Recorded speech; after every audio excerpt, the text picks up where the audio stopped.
Hello friends, welcome to mind booster study. So I hope आप सब बहुत अच्छे होंगे, शानदार होंगे।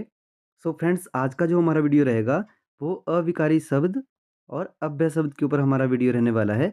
इससे पहले आपको बताना चाहूँगा कि इसी चैनल के ऊपर माइंड बूस्टर स्टडी के ऊपर, जो माइंड बूस्टर स्टडी चैनल है, इसी के ऊपर हिंदी से रिलेटेड जो है वो एक प्लेलिस्ट बना हुआ है। तो जिन स्टूडेंट ने अभी प्लेलिस्ट चेक नहीं किया है, प्लीज़ एक बार वहाँ पे आप विजिट कीजिए, गो थ्रू कीजिए। और वहाँ पे हिंदी का ऑलमोस्ट सारा जो आपका जैसे सिलेबस है, जैसे मैं अभी बात करूँ, अगर जैसे एचपी पुलिस का एग्ज़ाम होना है अभी हिमाचल प्रदेश में, तो जो एचपी पुलिस का जो सिलेबस था, उसमें जो हिंदी का जो आपका जैसे जो सब्जेक्ट है, उसमें जो मेंशन किए हुए हैं आपको टॉपिक, वो सारे टॉपिक के ऊपर जो वीडियो बन चुकी है। तो अगर आपने अभी तक विजिट नहीं किया तो प्लीज़ उन वीडियो को देखिए, ताकि वहाँ से आपको पूरा हेल्प मिलेगा। वहाँ पे मैंने बहुत ही डिटेल में जो है आपको एक-एक जो टॉपिक है वो बहुत डिटेल में करवाया हुआ मैंने। तो एक बार प्लीज़ वहाँ पे गो थ्रू कीजिएगा। और साथ में ऐसा कोई भी एग्ज़ाम जिसमें हिंदी से रिलेटेड आपको क्वेश्चन पूछे जाते हैं, और स्पेशली मैं बात करूँ अगर अभिकारी या अव्यय शब्द को लेके, तो अगर इस वीडियो को आप स्टार्टिंग से एंड तक पूरा देखते हो, तो मैं 101% श्योर हूँ कि आपका एग्ज़ाम में एक भी क्वेश्चन नहीं छूटेगा। सारे के सारे क्वेश्चन आप करके आओगे, राइट? सो आज की वीडियो स्टार्ट करते हैं बिना देरी से। तो आज का जो हमारा टॉपिक है वो है अविकारी शब्दों के ऊपर। तो अविकारी जो शब्द होते हैं, जैसा कि मैंने प्रीवियस वीडियो में आपको बताया था, हमने जो प्रीवियस वीडियो में जैसे वर्णमाला को लेके पढ़ा था या पदों को लेके पढ़ा था, तो मैं आपको थोड़ा-सा रिमाइंडर दे देता हूँ यहाँ पे कि हमने वहाँ पे पढ़ा था कि जो पद होते हैं ना, पदों के बारे में पढ़ा था हमने। तो जो पद होते हैं वो 2 प्रकार के होते हैं। कौन-कौन से? एक विकारी और एक अविकारी। अब इनमें क्लासिफ़िकेशन हुई है।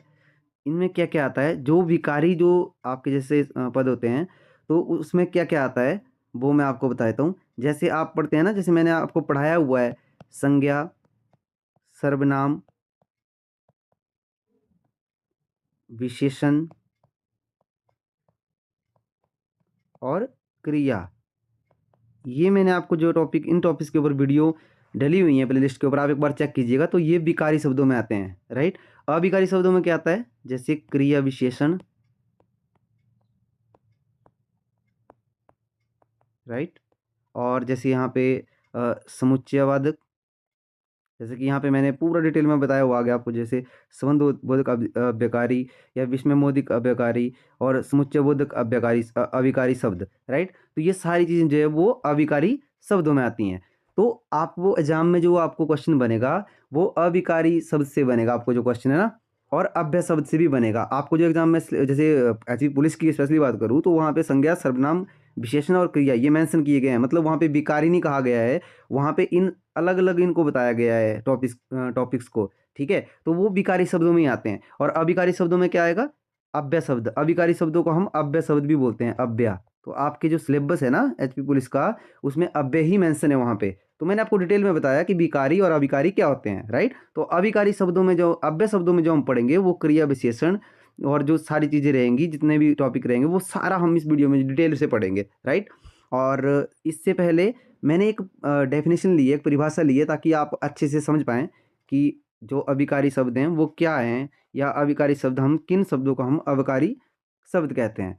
तो अविकारी अविकारी जो शब्द हैं, अविकारी शब्द ऐसे शब्द हैं, शब्द होते हैं जिनका रूप नहीं बदलता है, चाहे वह किसी भी वाक्य में कैसे भी प्रयोग किया जाए। अर्थात जिन शब्दों पर लिंग, वचन, कारक, काल, कारक किसी का भी प्रभाव ना पड़े, उन सभी शब्दों को अव्ययकारी शब्द कहते हैं। आप देखो इसका मतलब क्या हुआ कि लिंग, वचन, जैसे यहाँ पे बोला कि लिंग, वचन, काल और कारक, इन इन सभी का प्रभाव नहीं पड़ता है किन शब्दों के ऊपर? जो अविकारी शब्द होते हैं।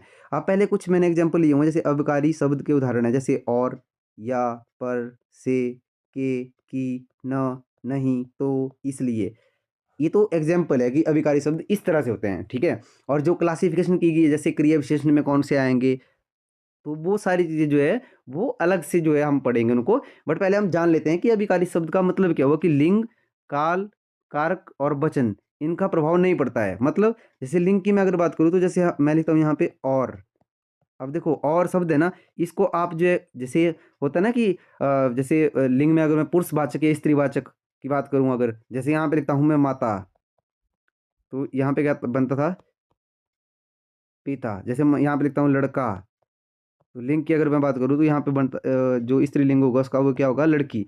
अब देखो ये जो हमारे अभिकारी शब्द होते हैं ना, इनको ना तो इनका जैसे लिंग में परिवर्तन होता है, राइट, ना तो इनका वचन में परिवर्तन होता है। वचन जैसे बहुवचन, एक वचन थे ना, जैसे मैं और लिख रहा हूँ यहाँ पे, तो और को आप जो है इसका कोई वचन नहीं कर सकते हैं, मतलब इसको ना तो आप बहुवचन कर सकते हैं और ना ही इसका जो एक वचन बना सकते हो आप। और ना ही ये काल में, मतलब जैसे काल का मतलब वो समय, समय में भी इसको जो आप काउंटिंग कर सकते हो, ठीक है। और जैसे कारक में भी आप इसको जो बदल नहीं सकते हो। तो ऐसे कोई भी शब्द जिनका लिंग, वचन, काल, कारक, इन इन सब में से किसी में भी वो जो परिवर्तन ना हो, तो वो वैसे शब्द क्या होते हैं, वो अविकारी शब्द होते हैं। अगर आपको एग्जाम में नहीं पता चल रहा है कि कौन सा अविकारी है और कौन सा जैसे विकारी है, तो आप सिंपल आप जो है उस शब्द को लिखिए। जैसे मान लो यहाँ पे लिखता हूँ मैं, जैसे अविकारी है ना, ये अविकारी की हम बात कर रहे हैं।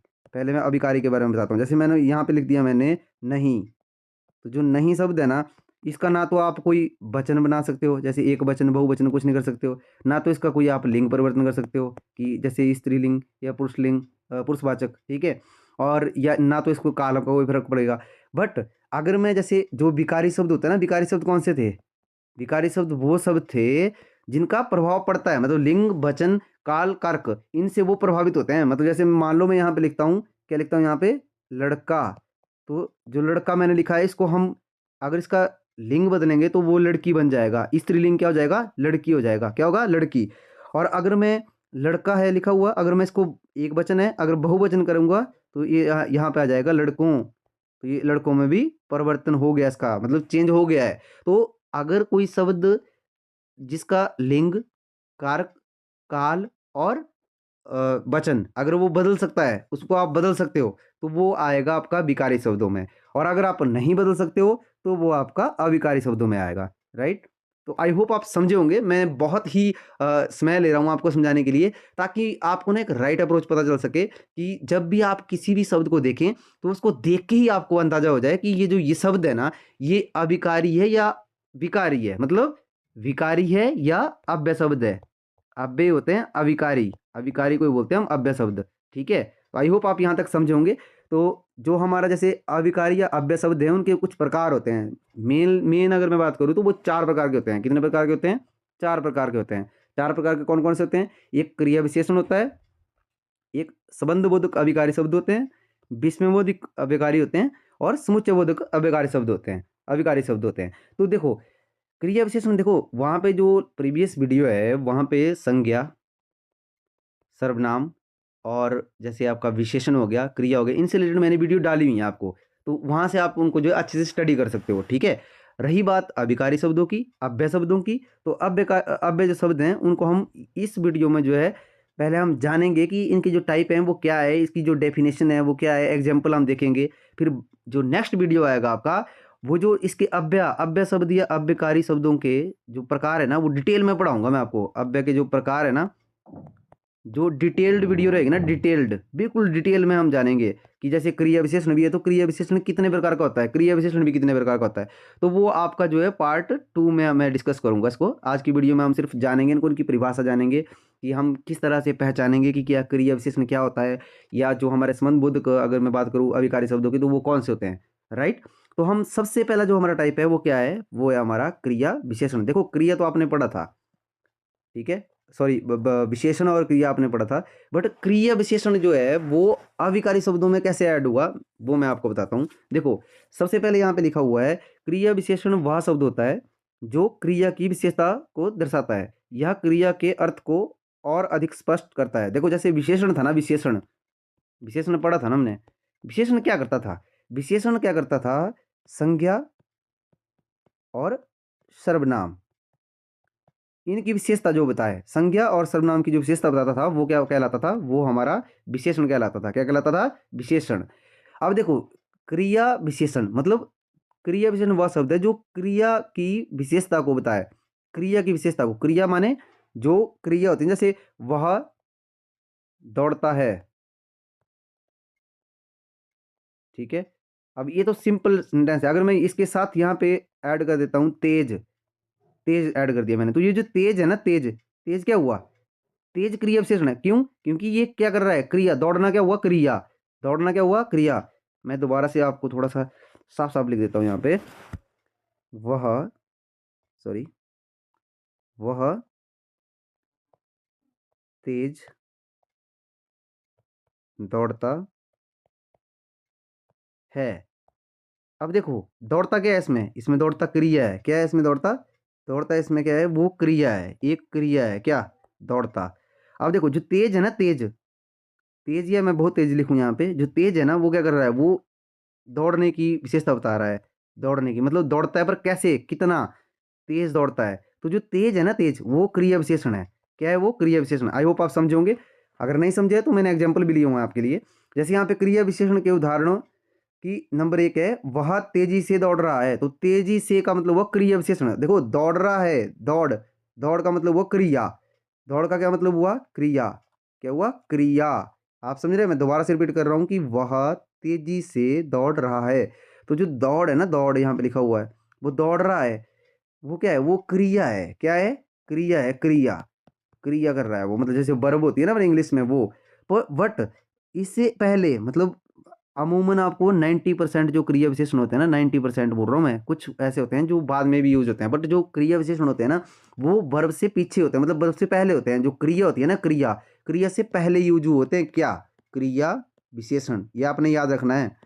क्रिया विशेषण कहाँ पे यूज होते हैं, अमूमन जो मतलब 90%, अगर मैं बात करूँ 90%, तो वो जो हमारी क्या होती है, जो हमारी वर्ब होती है, जो हमारी क्रिया होती है, उससे पहले यूज होते हैं। उन शब्दों को हम क्या करते हैं, उन शब्दों को हम क्रिया विशेषण बोलते हैं। आई होप आप समझे होंगे। मैं नेक्स्ट एग्जाम्पल से आपको थोड़ा और ब्रीफ में समझाने की कोशिश करूंगा। सो नेक्स्ट जो हमारा क्वेश्चन है वो है, वह बहुत अच्छा गाता है। अब देखो बहुत अच्छा क्या है, क्रिया विशेषण है, क्यों। अब देखो इसमें वर्ब क्या है, बहुत अच्छा गाता है, क्रिया क्या है इसमें, क्रिया, क्या क्रिया कर रहा है वो, गा रहा है वो, क्या कर रहा है वो, गा रहा है वो। अगर वो गाता क्या है, गाता मतलब क्रिया है, गाता क्या है यहाँ पे, क्रिया। अब गाता तो है, बट कैसा गाता है, गाता है बट कैसा गाता है। तो वो जो बहुत अच्छा लिखा हुआ है ना यहाँ पे, बहुत अच्छा, ये जो बहुत अच्छा है, ये क्या है, क्रिया विशेषण। मतलब ये जो बहुत अच्छा है ना, ये इस क्रिया, मतलब क्रिया क्या है हमारी, गाता, गाता है। तो जो क्रिया है ना, मतलब बहुत अच्छा है, वो क्रिया की विशेषता बता रहा है, इसकी गाने की विशेषता बता रहा है कि वह बहुत अच्छा गाता है। आई होप आप समझे होंगे। तो इस तरह से जो हमारे क्रिया विशेषण होते हैं, वो इस तरह से हमारे वर्क करते हैं, राइट। जैसे नेक्स्ट एग्जाम्पल है आपका, वह जल्दी से खाना बनाती है।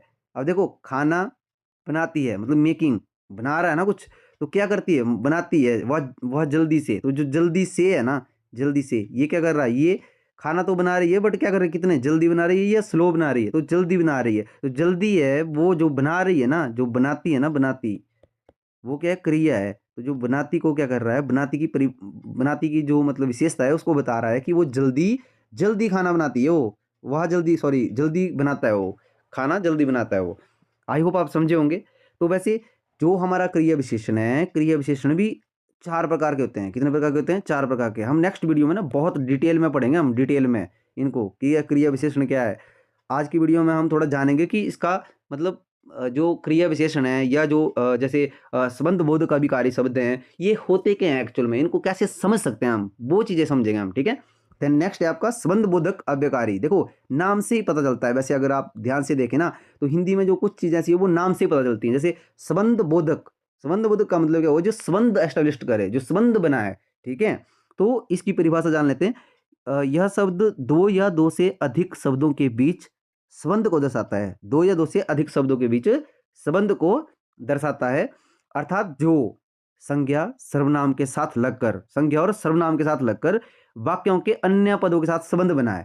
अब देखो एग्जांपल दिया हुआ, जैसे के, की, से, बाद, पूर्व, बिना, तरफ और समेत, सहित आदि। अब देखो इस तरह से आपको समझाने वाला नहीं है मैं, अगर मैं एग्जांपल नहीं लूंगा।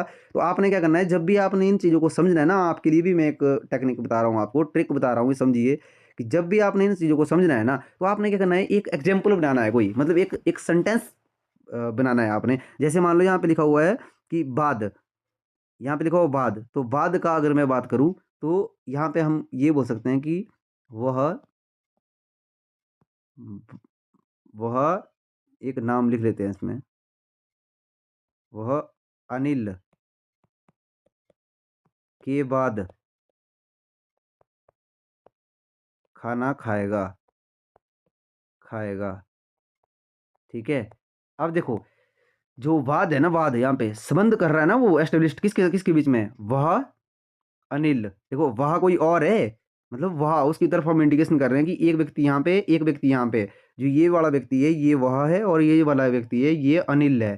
क्या है, अनिल। अब देखो, वह क्या हुआ, सर्वनाम हुआ, अनिल क्या हुआ, संज्ञा हुई। ये क्या है, संज्ञा है, और ये क्या है, सर्वनाम है। तो संज्ञा व सर्वनाम के साथ जुड़कर अन्य पदों के साथ, अन्य पदों के साथ क्या करे, वो एक संबंध जो है एस्टेब्लिश करे, उसको हम बोलते हैं संबंध बोधक क्या, अभिकारी या अभ्य शब्द। अभिकारी शब्दों को मैं फिर से रिपीट कर रहा हूँ कि अभिकारी अभिकारी शब्दों को हम अभ्य शब्द भी कहते हैं। तो ये आपने ध्यान रखना है, ठीक है। ये सारी चीजें आपको पता होनी चाहिए कि किस शब्द को जो है वो दूसरे किस नाम से जाता है, ठीक है। जैसे मान लो यहाँ पे लिखा हुआ है तरफ, तरफ लिखा हुआ है, तो देखो यहाँ पे एक एग्जाम्पल हो सकता है कि राम उसी तरफ गया है, और आगे हो सकता है कि जिस तरफ सोहन, ठीक है। कि राम उसी तरफ, तरफ यहाँ पे आया ना, गया है उसी तरफ, मतलब किसी दिशा की तरफ बता रहा है कि अगर वो इस डायरेक्शन में गया हुआ है ना, कौन, राम। तो ये बोल रहा है कि राम उसी डायरेक्शन में गया हुआ है जिस तरफ सोहन, मतलब सोहन भी कहीं इसी डायरेक्शन में है, इसी डायरेक्शन में गया है सोहन। तो क्या कर रहा है, ये कंजक्शन का काम कर रहा है, मतलब जोड़ने का काम कर रहा है। तो ये आपको समझना है कि संबंध बोधक जो अभिकारी शब्द होते हैं वो क्या करते हैं, वो जोड़ने का काम करते हैं, मतलब संबंध जो है स्थापित करते हैं। आई होप आप समझे होंगे। वैसे हम डिटेल में इनको जो है पढ़ेंगे कि संबंध बोधक जो है इनके एग्जाम्पल भी हम साथ साथ में करेंगे नेक्स्ट वीडियो में। तो अभी अगला जो है आपका वो है विस्मय बोधक अविकारी या अव्यय, अव्यय शब्द। अब देखो, यह शब्द विस्मय या आश्चर्य को दर्शाता है। जिन शब्दों में प्रेम, घृणा, क्रोध, भय, इच्छा, शोक आदि का आभास हो, जिन शब्दों से प्रेम, क्रोध, घृणा, भय, इच्छा, शोक आदि का आभास हो, उन्हें क्या बोलते हैं हम, उनमें उन्हें विस्मय बोधक बोलते हैं। आप देखो इनका एक विस्मय बोधक ना बहुत इजी है पहचानना भी, कि आप साइंस से पहचान सकते हो। जैसे मैंने यहाँ पे लिखा सच, तो एक मैंने ये लगा दिया। अब मान लो मैं एक एक एक बार मैं ये मान लेता हूँ कि मैंने सच ऐसे लिखा, तो इस सच का जैसे मैं इसको बोलूंगा ना, अब देखना ध्यान से सुनना आपने, कि जब मैं बोलूंगा कि सच, सच में वह काम करता है, सच में वह काम करता है, तो इसमें नॉर्मल क्या हुआ, नॉर्मल इसमें जो है मेरी जो साउंड थी वो नॉर्मल थी कि सच में उसने, सच में वह काम करता है। तो ये जो ये सच है ना, ये एक मतलब क्या करता है, जब इस तरह से हम किसको लगाते हैं ना, किसी इस साइन को, तो ऐसे हो कि सच, मतलब जैसे मान लो कोई व्यक्ति मुझे ऐसा बोल रहा है कि यार सोहन की लॉटरी लगी है, 1 करोड़ की लॉटरी लगी है, तो मैं एकदम से जब मैं ऐसे बोलूँगा कि सच, सच में, मतलब इसका अर्थ क्या हुआ, सच में कि सच। तो वो जो ये मेरी ध्वनि है ना, जिस तरह से मैं जो मेरा एक्सप्रेशन था, वो एक्सप्रेशन बयां करता है ये साइन, तो उसको हम विस्मय बोधक बोलते हैं। अब थोड़ा सा और मैं आपको क्लियर करता हूँ इसमें, जैसे इसमें क्या क्या एग्जाम्पल आते हैं, वो है जैसे, जैसे हम बोलते हैं ना कि वाह, करते हैं ना हम कई बार कि वाह, मतलब क्या नज़ारा है, ऐसा बोलते हैं हम। जैसे अच्छा, ओह, शाबाश, ऐसे बोलते हैं हम, मतलब एकदम से शॉकिंग वाला जो मतलब मोमेंट होता है ना, उस तरह से। और जैसे धन्य, अरे, सच, जैसे बोलते हैं कि बाप रे, मतलब बोलते हैं ना हम अपनी भाषा में कि बाप रे, जैसे कोई ऐसा अनएक्सपेक्टेड काम आपके सामने हो रहा है कुछ, तो आप सीधा बोलते हैं कि बाप रे, राइट। जैसे मान लो हमें कहीं चोट लगती तो हम करते हैं उच, राइट, करते हैं ना हम। तो वो जो एकदम से उच निकलता है ना, है ना, वो जो है ना, वो हमारा क्या है, वो भी इसमें बोधिक है, राइट। जैसे हम करते हैं ओहो, जैसे एकदम से कोई काम कर रहे हैं हम, और हमारे से वो काम थोड़ा गलत हो जाता है। जैसे मान लो मैं दवाई पी रहा हूँ, राइट, और पूरी दवाई मेरे ऊपर जो है डल गई, पूरे कपड़ों के ऊपर डल गई, तो मैं बोलूँगा हो। तो एकदम से जो करूँगा ना, वो आपका किस में आता है, वो विस्मय बोधिक में आता है। जैसे यहाँ पे ओम फो लिखा हुआ मैंने, आपने आजकल रील में बहुत ज़्यादा सुना होगा कि ओम फो। तो जो ओम फो है ना, वो जो ओम फो है वो किस में आएगा, वो विस्मय बोधिक में आएगा। किस में आएगा वो, जिसमें बोधक अभिकारी शब्दों में काउंट होता है। आई होप आप समझे होंगे। देन फोर्थ जो है हमारा वो है समुच्चय बोधक अभिकारी शब्द। कौन से होते हैं, यह शब्द दो या दो से अधिक शब्दों को जोड़ने का के लिए प्रयोग किए जाते हैं। जैसे अर्थात शब्दों, वाक्यांश, वाक्यों या वाक्यांश को जोड़े, जो मतलब शब्द वाक्य या वाक्यांश को जोड़ते हैं। जैसे मान लो और, या, लेकिन, किंतु, परंतु। जैसे मैं बोलूँगा कि यहाँ पे मैं बोलूँगा कि मैं गाना गाऊंगा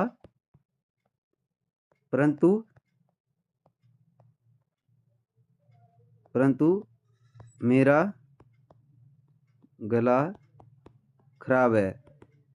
मान लो मैंने इस तरह से सेंटेंस को जोड़ दिया, परंतु मेरा गला खराब है, मैं गाना गाऊंगा परंतु मेरा गला खराब है। या हम इस तरह से बोल सकते हैं कि जैसे राम राम बाजार गया है क्योंकि वहां से उसने सब्जियां लानी है। तो वहां से उसने सब्जियां लानी है और राम बाजार गया है, इसके बीच में क्या आया? इसके बीच में आया क्योंकि।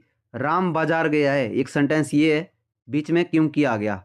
ठीक है, इसके बाद सेंटेंस फिर से शुरू हुआ क्योंकि उसने सब्जी लानी है। क्या लाना है? सब्जियां लानी है। तो जो सब्जियां लानी है और राम बाजार गया है, इन दोनों वाक्यों को जो जोड़ रहा है वो कौन जोड़ रहा है? वो हमारा क्योंकि जोड़ रहा है। ठीक है, तो इस तरह से जो जैसे किंतु हो गया, परंतु हो गया, और हो गया। जैसे मैं बोलूंगा यहाँ पे कि राम और अमित गाना गाते हैं, ठीक है। तो देखो ये जो और है ना, इसने क्या किया? इसने राम एक क्या है? संज्ञा। अमित क्या है? एक संज्ञा। तो इन दोनों को उसने जोड़ा कि दोनों क्या करते हैं? वो गाना गाते हैं। क्या करते हैं? गाना गाते हैं। आई होप आप समझे होंगे। और नेक्स्ट वीडियो में वैसे मैं डिटेल में आपको इन सब चीज़ों के बारे में समझाऊंगा। देन आज की वीडियो में मैंने थोड़ा सा अव्यय शब्द के ऊपर भी लिया हुआ कि अव्यय शब्द वे शब्द होते हैं जिनका अर्थ अपने आप में पूरा होता है, राइट। और वह अपने आप में पूरा होता है मतलब का क्या मतलब समझे आप? जैसे मैं और लिखता हूँ यहाँ पे, और मैंने लिखा ना, चलो और का मैंने एग्जाम्पल पहले भी लिया था, कोई और एग्जाम्पल लेते हैं। जैसे मैं यहाँ पे लिख रहा हूँ पर लिखा मैंने यहाँ पे, ठीक है। अब देखो पर को ना तो आप पर को कोई लिंग परिवर्तन कर सकते हो, ना तो इसको मतलब लिंग परिवर्तन नहीं होगा इसमें। जैसे स्त्रीलिंग या पुरुषवाचक है ना, पुरुष नहीं कर सकते हो आप, ये भी नहीं होगा। पर का आप बहुवचन या एक वचन, मतलब वचन जो है ना उसको बनी वचन में भी नहीं बदल सकते आप, मतलब इसका बहुवचन भी नहीं कर सकते हो, इसका एक वचन भी नहीं कर सकते हो। ठीक है। और काल की मैं बात करूँ, अगर समय का नहीं बोल सकता हूँ ना, पर को मैं समय में कन्वर्ट नहीं कर सकता हूँ कि जैसे मैं ये बोलूँ कि आज पर, कल पर, ऐसा नहीं होता। और कारक में भी नहीं बदल सकता हूँ। तो मतलब क्या हुआ इसका कि जिनका अर्थ अपने आप में पूरा होता है, जो अपने आप में पूरे हैं, उनको ना तो लिंग, वचन, काल, कारक इनका कोई मतलब फर्क नहीं है, इनका कोई प्रभाव नहीं पड़ता है, इन सभी चीज़ों का कोई प्रभाव नहीं पड़ता है जिन शब्दों के ऊपर, वो अव्यय शब्द हुए। मैंने ऊपर भी डिटेल में बताया आपको, इस यहाँ पे भी बता रहा हूँ ताकि आपका रिवीजन हो जाए। ठीक है। तो क्या हुआ कि जिनका जो अर्थ है वो अपने आप में पूरा होता है, और जो वाक्य में किसी अन्य शब्द के अर्थ को पूरा करने में मदद करते हैं ना मदद। जैसे मान लो यहाँ पे लिखता हूँ मैं और का मैंने एग्जांपल दिया ना आपको कि राम और, देखो किसी और को मतलब क्या कर रहा है कि अर्थ किसी मतलब वाक्य में किसी अन्य शब्द का अर्थ पूरा करने में मदद करते हैं। जैसे और है तो मैंने दिया ना यहाँ पे एग्जांपल कि राम और अमित गाना गाते हैं। तो क्या किया इन्होंने, मतलब वाक्य को क्या किया इन्होंने, इनका अर्थ पूरा किया इसने। समझ रहे हो मेरे को, मेरी बात को? तो ये बात आपको जो है अच्छे से समझना है कि इनका मतलब क्या हुआ। आई होप यहाँ तक आप समझे होंगे। तो कुछ एग्जांपल जैसे या, पर, से, के, की, न, नहीं, ये सारे एग्जांपल किसके हैं? अव्यय के ही हैं। ये सारे देखो, ये मैंने सारे आपको जो है अभी बताया ऊपर, यहाँ वहाँ, इसलिए, अतः, तब। और अव्यय शब्दों के जो प्रकार है ना, वो मैंने आपको बताया कि अभिकारी शब्दों के वो 4 प्रकार होते हैं मेनली। वैसे जो संबंध बोधक है, संबंध एक एक संबोधन मतलब बोधक अव्यय बनता है हमारा।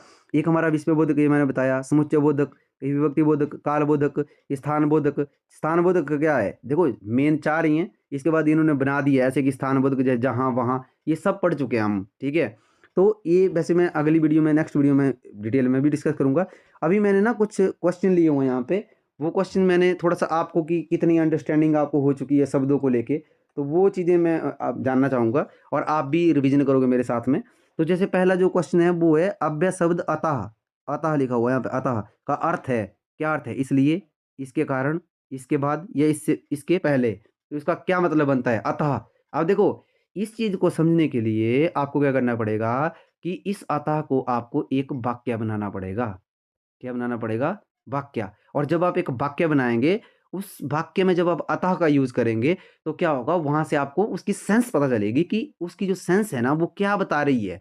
मतलब वो उस वाक्य में जब उस शब्द को हम प्रयोग कर रहे हैं तो उसकी सेंस क्या बन रही है, तो वो अतः अतः जो है तब आपको पता लगेगा। अब देखो इसमें लिखा हुआ इसलिए, इसके कारण, इसके बाद, इससे पहले, तो इसका करेक्ट आंसर होगा इसलिए। अब इसलिए कैसे? देखो जैसे मैं यहाँ पे बोलूँगा कि मैं जैसे मैं ऐसे बता देता हूँ आपको कि मैं स्टडी कर रहा हूँ, अतः मैं एग्ज़ाम क्लियर करूँगा। कि मैं स्टडी कर रहा हूँ, मैं पढ़ रहा हूँ इसलिए किस लिए पढ़ रहा हूँ? इसलिए ताकि मैं एग्ज़ाम क्लियर कर सकूँ, अतः मैं एग्ज़ाम क्लियर कर सकूँ। तो ये जो मैंने सेंस समझी वो मैंने एक वाक्य बनाया पहले, क्या किया? एक वाक्य बनाया और उस वाक्य में मैंने अतः को जोड़ा। कहीं न कहीं अतः को मैंने उसमें ऐड किया और जैसे मैंने ऐड किया तो मुझे पता चला कि इसका जो सेंस है, इसका जो मतलब भाव है, वो क्या है? तो तब जाके मैं उसको समझा। तो इसी तरह से आपने जो है पकड़ना है चीज़ों को, मतलब जो मैं आपको बता रहा हूँ उसी तरह से आपने पकड़ना है।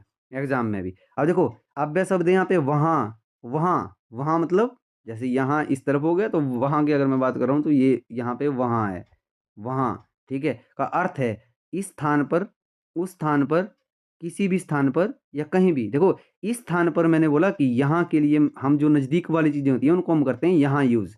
जो नज़दीक वाली चीज़ें होती हैं, क्या होता है? जो नज़दीक वाली चीज़ें होती हैं उनको हम यहाँ यूज़ करते हैं और जो हमारी दूर की जो चीज़ें होती हैं उन्हें हम वहाँ यूज़ करते हैं। जैसे मान लो मैं एक ग्राउंड में हूँ और ग्राउंड के दूसरी छोर के ऊपर जो है कुछ बच्चे खेल रहे हैं, तो मैं बोलूँगा कि वहाँ, जैसे ये ग्राउंड है तो ग्राउंड का ये छोर है, यहाँ पे मैं हूँ और यहाँ पे मतलब माई सेल्फ, मी, राइट?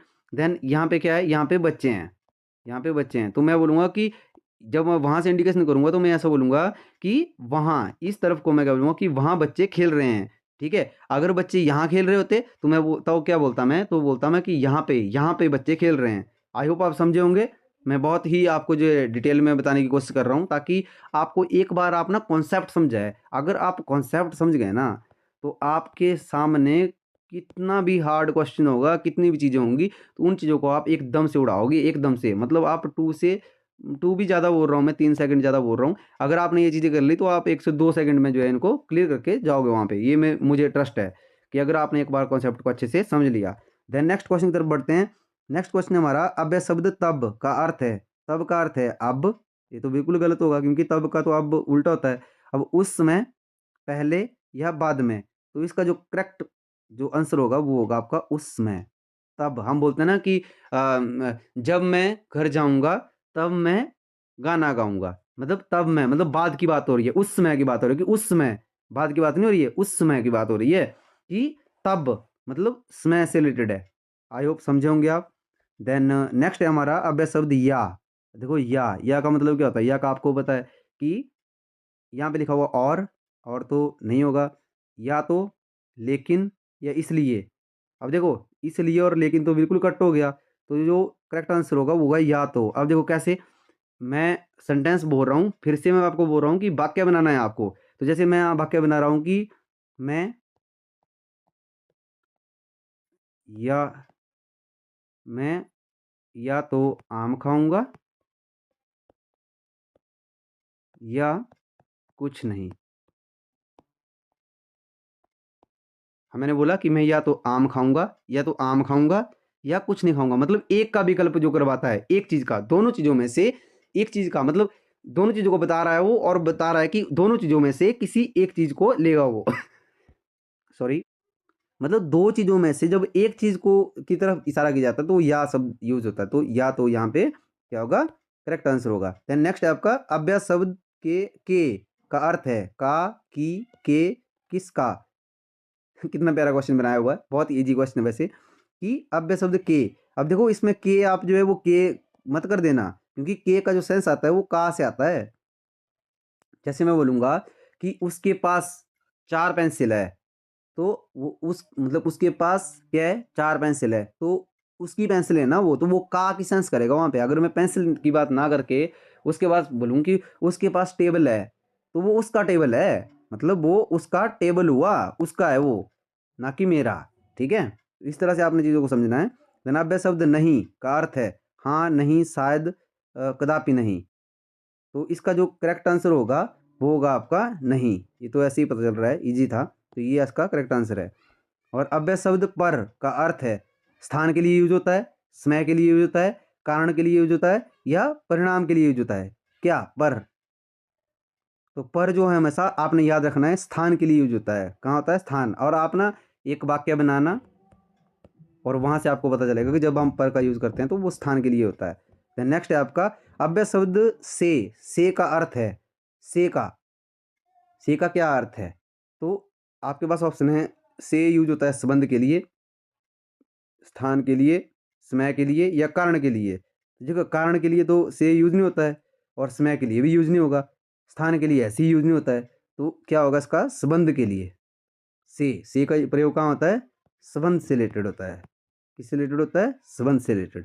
ये चीज़ें आपने समझनी है। देखो फ्रेंड्स, आपको जो मैं क्वेश्चन करवा रहा हूँ, ये क्वेश्चन है ना, भले आपको इन क्वेश्चन में से, वैसे इन क्वेश्चन में से भी क्वेश्चन बनता है एग्जाम में, ये प्रीवियस ईयर आस्क्ड क्वेश्चन है। वैसे आपको जो जैसे क्रिया विशेषण या आपको संबंध बोधक अव्ययकारी शब्द से पूछेगा, तो ये जो सारे जो शब्द है ना, ये सारे कहीं ना कहीं किसी ना किसी वर्ग से, किसी ना किसी जो क्लासिफिकेशन हुई है ना अव्यय शब्दों की, उनमें से जुड़े हुए शब्द है। तो इस तरह से आपसे क्वेश्चन वहाँ पे पूछते हैं। और ये जो मैं तरीका आपको यूज़ कर रहा हूँ ना पढ़ाने के लिए, ये अगर आप इसको प्रॉपरली अगर अंडरस्टैंड कर लेते हो ना, तो आपको जितना भी मर्जी हाई लेवल का क्वेश्चन डाल दिया जाए, आप उसकी सेंस, उसके जो वाक्य जैसे मैंने बताया, उसको पकड़ के आप जो क्वेश्चन को बहुत इजीली टैकल कर सकते हो, राइट। देन नेक्स्ट क्वेश्चन है अव्यय शब्द इसलिए। ये आप जो है मुझे होमवर्क है आपका, ये मुझे कमेंट में आप जो बताओगे इसका आंसर, मैं वेट करूंगा। वैसे मैं चेक कर रहा था, आपके कमेंट आते नहीं है। कमेंट का मतलब है फीडबैक। अगर आप कमेंट करते हैं तो हमें लगता है कि आप वीडियो को पूरा देख रहे हो और आपके लिए वो यूज़फुल है, कहीं ना कहीं वो आपके लिए यूज़फुल है। तो हम उसी जो आपका कमेंट है उसी से ही हमें पता चलेगा कि आप जो वीडियो को देख रहे हो, आपको समझ आ रहा है, राइट। तो प्लीज़ आप कमेंट कीजिएगा और आप प्लीज़ आप वीडियो को लाइक कीजिए। जितने भी स्टूडेंट हैं वो वीडियो देखते हैं बट वीडियो लाइक नहीं करते हैं, सो प्लीज़ रिक्वेस्ट है आपसे कि आप वीडियो को लाइक भी कीजिए, जितना शेयर कर सकते उतना कीजिए, ताकि हमें भी एक मोटिवेशन मिलता है उससे कि हम आपके लिए जो वीडियो बना रहे हैं, राइट, या हम आपको जो कंटेंट प्रोवाइड करवा रहे हैं वो कहीं ना कहीं आपके लिए हेल्पफुल है, राइट। तो प्लीज़ आप ये ट्राई कीजिए कि जब भी आप वीडियो देखते हैं तो लाइक कीजिए वीडियो को, राइट। नेक्स्ट है अव्यय शब्द अभी का अर्थ है समय के लिए यूज हुआ है, अभी या स्थान के लिए या कारण के लिए या वर्तमान में। अभी, अभी का मतलब क्या हुआ? अभी मतलब का मतलब हुआ नाउ। अगर मैं इंग्लिश की बात करूँ, वैसे हम हिंदी पढ़ रहे हैं तो इंग्लिश का तो अर्थ नहीं बनता है, बट जैसे अगर आप अंडरस्टैंड करते हैं, जैसे नाउ अगर आप अंडरस्टैंड करते हो कि अभी, मैं अभी अभी बाजार जाऊंगा, ये देखो मैंने बोला कि मैं अभी बाजार जाऊंगा और मैं बोल रहा हूँ कि मैं कल बाजार जाऊंगा, तो इसमें डिफरेंस है ना। अभी का मतलब है राइट नाउ, अभी जा रहा हूँ, और कल का मतलब है अगले दिन जाऊंगा। तो अभी किसके लिए यूज होगा? वर्तमान के लिए। ये आपका करेक्ट आंसर है। आई होप समझे होंगे आप। देन नेक्स्ट है आपका अव्यय शब्द तो का अर्थ है इसलिए, परिणाम के लिए, समय के लिए या स्थान के लिए। तो बिल्कुल इजी क्वेश्चन है, इसमें तो ऐसे पता चल रहा है कि ये इसलिए ही यूज होता है, तो करेक्ट आंसर इसलिए है। देन नेक्स्ट है आपका अव्यय शब्द केवल का अर्थ है केवल, एकमात्र, अधिक, कम या समान। देखो समान तो होगा नहीं, कम भी होगा नहीं, और केवल बोला है इसने तो अधिक भी होगा नहीं, तो इसका जो करेक्ट आंसर होगा वो एकमात्र ही इसका करेक्ट आंसर होगा। देन नेक्स्ट क्वेश्चन है अव्यय शब्द पहले का अर्थ है समय के लिए यूज होता है, स्थान के लिए यूज होता है, कारण के लिए यूज होता है या पूर्व में यूज होता है। तो पहले का मतलब क्या हुआ? जैसे मान लो मैं यहाँ खड़ा हूँ और मैं अभी कहाँ पे हूँ? अभी मैं मान लो शिमला हूँ, राइट। और इससे पहले मैं कहाँ था? इससे पहले मैं मान लो मैं चंडीगढ़ था, राइट। और इसके बाद मैं जाऊँगा कहाँ पे जाऊँगा? मैं J&K जाऊँगा, सपोज। तो जो पूर्व हुआ ना, पहले, पूर्व का मतलब हुआ पहले, पहले कहाँ था? तो पूर्व, पहले, तो मैं पहले चंडीगढ़ था, तो पूर्व का मतलब हुआ इससे पहले, कि शिमला से पहले मैं कहाँ था? चंडीगढ़, और बाद में कहाँ जाऊँगा? J&K। तो बाद का अर्थ क्या हुआ? बाद का अर्थ हुआ अगला। अब देखो इसमें क्या होगा? पूर्व में, इसका करेक्ट आंसर होगा। तो नेक्स्ट क्वेश्चन ही आपको ऐसा आ गया कि बाद में का अर्थ है समय के लिए, स्थान के लिए, कारण के लिए या उत्तर में। समझ रहे हो? तो इस तरह से भी कन्फ्यूज़ कर सकता है आपको जो एग्ज़ामिनर है ना। यहाँ पे लिखा हुआ है ना उत्तर में, अब उत्तर में की जगह आप इसमें जो है वो बाद में भी कर सकते थे। वैसे बाद में का मतलब हुआ बाद में ही आएगा यहाँ पे वैसे, या इसको हम बोल सकते हैं कि अगला, अगला भी आ सकता है आपको यहाँ पे ऑप्शन में, तो उसको आप करेक्ट करके आओगे। आई होप समझे होंगे। देन नेक्स्ट क्वेश्चन है अव्यय शब्द इसलिए का अर्थ है, इसलिए का अर्थ है, तो ये भी आप मुझे जो है वो कमेंट में बताओगे। 2 क्वेश्चन आपके लिए कमेंट में है, तो आप प्लीज़ कमेंट कीजिएगा। और आज की वीडियो में इतना ही, और नेक्स्ट वीडियो जो रहेगी मैंने आपको बताया डिटेल में हम उनके बारे में डिस्कस करेंगे, जो अव्ययकारी शब्दों के जो प्रकार है, 4 प्रकार मैंने आपको बताए हुए हैं। तो अगर वीडियो आपको पसंद आया है तो प्लीज़ आप वीडियो को लाइक कीजिए, शेयर कीजिए, और जो आपके कोई क्लिक्स हैं या आपके जैसे कोलीग हैं या जैसे कुछ स्टूडेंट है जो स्टडी कर रहे हैं, आपके फ्रेंड है, उनको आप वीडियो को प्लीज़ शेयर कीजिए। जितना ज़्यादा हो सकता है उतना आप शेयर कीजिए, ताकि हमें भी उससे जो है वो मोटिवेशन मिलता है। तो आज की वीडियो में इतना ही, तब तक के लिए आप अपना ध्यान रखिए, स्वस्थ रहिए। नेक्स्ट वीडियो में मिलते हैं और जय हिंद, जय हिमाचल।